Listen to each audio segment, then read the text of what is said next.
दोस्तों, आपके अपने चैनल टाइम्स एक्सप्रेस की खबर पर मोहर लग चुकी है। मैंने पहले ही दिन, जिस दिन कतर के में बने अमेरिकी एयरबेस पर ईरान ने हमला किया था, उसी दिन मैंने कहा था कि आखिरकार अमेरिका इतने बड़े हमले के बाद इसलिए शांत हो गया है क्योंकि उसे पता है कि मिडिल ईस्ट में अलग अलग देशों में जो अमेरिका का बेस कैंप बना हुआ है, उसको लेकर वहां के लोगों में नाराजगी है। अगर एक एक करके ईरान तमाम अमेरिकी बेस को निशाना बनाएगा और तबाह कर देगा तो दोबारा वहां पर अमेरिकी बेस को खड़ा करना अमेरिका के लिए मुश्किल हो जाएगा, क्योंकि वहां में उन देशों में लगातार आंदोलन होगा कि अमेरिकी सैनिकों को यहां से खदेड़ दिया जाए। और इसकी शुरुआत हो चुकी है। जी हां, कतर ने एक बहुत बड़ा झटका अमेरिका को दे दिया है। डोनाल्ड ट्रंप की दुखती नस को पकड़ लिया है और आपके अपने चैनल टाइम्स एक्सप्रेस की खबर पर मोहर लग गई है। अमेरिका के जितने भी सैनिक हैं उन्हें वहां से भगाने का ऐलान कर दिया है वहां की जनता ने, और सरकार भी कह रही है कि अब जो जनता चाहती है वो तो करना पड़ेगा। खबर यही नहीं है, खबर यह है कि भाग रहे थे इजरायली। मैंने पहले भी कहा है कि यहूदियों से पूरी दुनिया इस बात को लेकर चिंतित रहती है। जहां जहां ये रहते हैं वहां ये कब्जा कर लेते हैं। एक ऐसे ही देश में शरण लेने की कोशिश कर रहे थे और अब देखिए उस देश ने इजराइल के खिलाफ मोर्चा खोल दिया है कि अपने नागरिकों को यहां से ले जाओ। काफी कुछ खबरें भी हैं इसमें, क्योंकि यमन लगातार हमले कर रहा है। कितना नुकसान इजराइल को हो गया वो भी देखिए। नमस्कार, मैं हूं प्रज्वल गौतम और आप देख रहे हैं टाइम्स एक्सप्रेस। शुरुआत इसी खबर के साथ, पहले ये खबर पढ़िए। आरकेएम टाइम्स है, उसने कहा breaking, Qatar demands US troop should leave the Al Udeid airbase to establish new peace with Iran, Middle East and Israel. उन्होंने कहा कि आप चाहते हैं कि मिडिल ईस्ट में, इजराइल में और ईरान में शांति बने रहे, तो सबसे पहले तो आप अपना यहां से यूएस ट्रूप हटाइए। इससे पहले आपको पता है कई अफ्रीकी देश भी, खास तौर पर कई ऐसे देश, और सीरिया में भी ऐसा ही हुआ, अलग अलग जगह ये हो रहा है कि अब लोग कह रहे हैं कि भाई क्या जरूरत है। मतलब आप खुद सोचिए, किसी भी देश से आप ताल्लुक रखते हैं, उस देश में अमेरिका की सेना तैनात है कई सालों से, लेकिन उस देश की सेना अमेरिका में तैनात है नहीं। अमेरिका के प्रति वो देश तो विश्वासप्रद रहेंगे कि अपने देश में हस्तक्षेप कराने, अपने देश में उनके तमाम बम, गोला बारूद, हाई टेक्निक की मिसाइल्स अमेरिकी सैनिक वहां पर है। लेकिन सवाल ये उठता है कि क्या उन देशों की सेना अमेरिका में अपना बेस कैंप बना सकती है? नहीं, उसके लिए मना है। ऐसा कैसे हो सकता है ना? तो इसीलिए लोगों में नाराजगी है कि हम अपनी जमीन को कैसे अमेरिका को इस्तेमाल करने दे रहे हैं। अच्छा, कतर को एक बहाना भी इसमें यह मिला कि जिस तरीके से आप एक्टिविटी मिडिल ईस्ट में करते हैं उसका खामियाजा हमारे देश को भुगतना पड़ता है, क्योंकि आपने जिस तरह से ईरान की न्यूक्लियर फैसिलिटी को निशाना बनाया, उसने अमेरिकी बेस कैंप को निशाना बनाया। अमेरिकी बेस कैंप अमेरिका में तो है नहीं, वो कहां पर है? कतर में है। कतर में अगर मानकर चलिए एक दो मिसाइलें इधर उधर हो जाती, हमारे नागरिकों की जान चली जाती, हम फिर ईरान से लड़ रहे होते। हम ऐसा क्यों करें भैया? गलतियां आपकी गलतियों का खामियाजा हमारी जनता क्यों भुगते? तो पहली फुर्सत में कह दिया है कि अपना सामान समेटो, जितना बचा कुचा, जितना भी, क्योंकि कतर में जो अमेरिकी बेस पर हमला हुआ तो उसमें खासा नुकसान हुआ है अमेरिका का।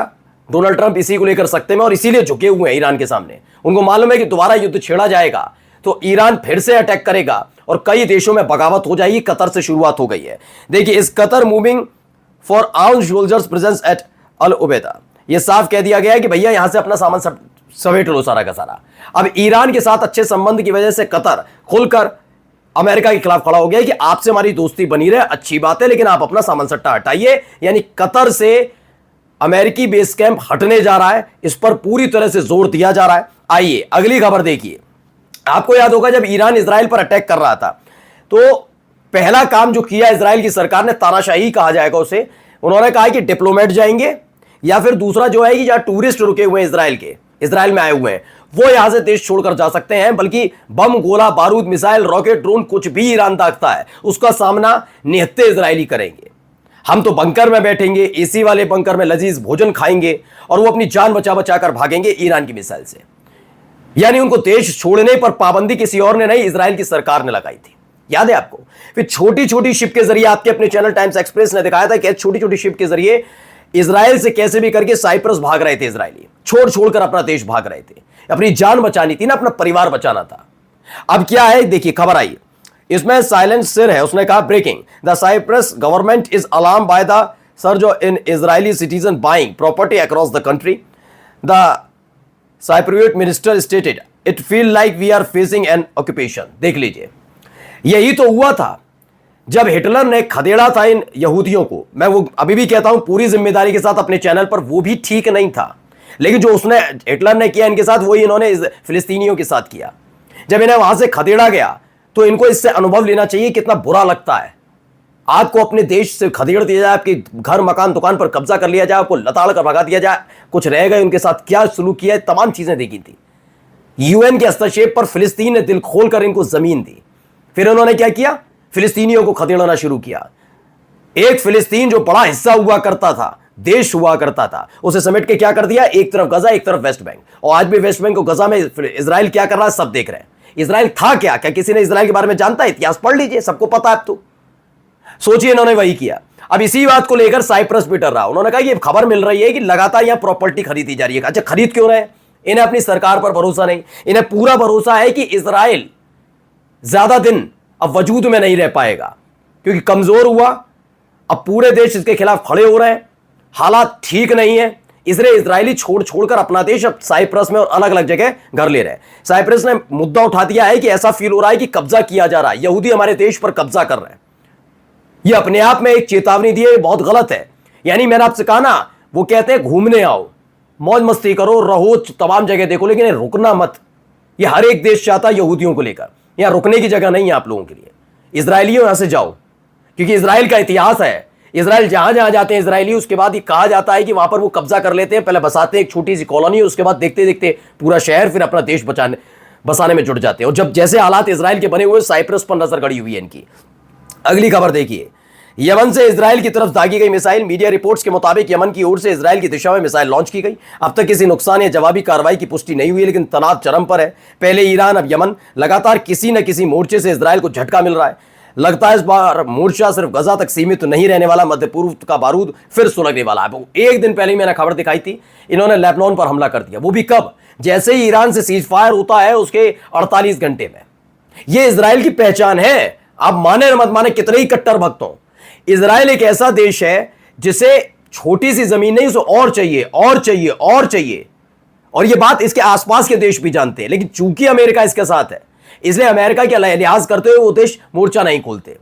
अब वो देश भी अमेरिका से परेशान हो रहा है। कतर से अमेरिकी बेस कैंप हटाओ, इजराइल के खिलाफ मोर्चा खोलो, हर कोई अब तैयार हो गया कि अब बख्शा नहीं जाए, क्योंकि जमीन पर बहुत कब्जा करते हैं। साइप्रस ने तो कह ही दिया। अब यहां पर भी यही हो रहा है, यमन लगातार हमले कर रहा है, लेबनान पर हमले इजराइल कर रहा है। वो देख रहा है लेबनान से कोई मतलब नहीं था, लिया एयर स्ट्राइक कर दी, गजा में अत्याचार बढ़ा दिए, लोगों को मारा जा रहा है। इसको लेकर लोगों में नाराजगी है। समझ गए इजराइल की हालत क्या है, इजराइल करना क्या चाहता है। आइए अगली खबर।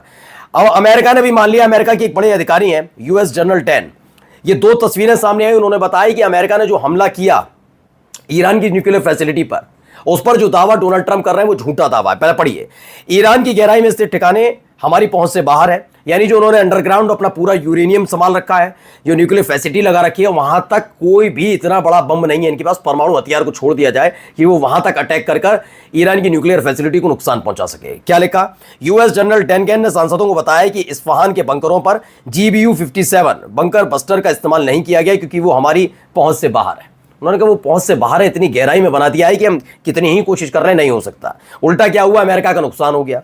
पढ़िए, अमेरिका को $800 मिलियन खर्च करने पड़े 12 दिनों के युद्ध के दौरान। ईरान ने जो इजराइल पर हमला किया, उसमें थर्ड एयर डिफेंस सिस्टम में जो इंटरसेप्टर लगाते हैं, उस इंटरसेप्टर को दनादन इस्तेमाल किया गया और $800 मिलियन खुद अमेरिका के ईरान इजराइल संघर्ष में स्वाहा हो गए। अब आप सोचिए किस स्थिति में अमेरिका आकर खड़ा हुआ है। नमस्कार।